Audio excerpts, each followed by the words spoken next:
দর্শক এই মুহূর্তে ভিশন 24 এর ড্রোন ক্যামেরায় আপনাদেরকে দেখাবার চেষ্টা করছি বিশ্বের তৃতীয়তম বৃহত্তম গণজামায়াত চরমোনাইয়ের বার্ষিক মাহফিল কীর্তনখোলা নদীর তীরে অবস্থিত। এই মাহফিলটি প্রতি বছর হয়ে থাকে, আর এই মাহফিলে বাংলাদেশের বিভিন্ন জায়গা থেকে লাখো লাখো মানুষ আসেন লঞ্চ কিংবা বাসে করে। আজকে কিন্তু প্রথম দিন জোহরের নামাজের পরে কিন্তু আলোচনার মধ্য দিয়ে পীর সাহেব চরমোনাই মুফতি সৈয়দ মোহাম্মদ রেজাউল করিম সাহেবের প্রথম আলোচনার মধ্য দিয়ে আজকে প্রথম দিনের যাত্রা শুরু হয়।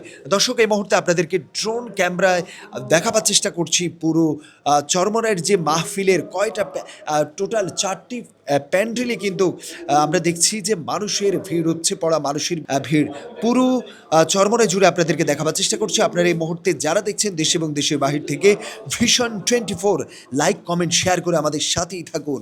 বিশ্বের তৃতীয়তম বৃহত্তম জামায়াত চরমোনাইয়ের বার্ষিক মাহফিল থেকে সরাসরি আপনাদেরকে দেখাবার চেষ্টা করছি।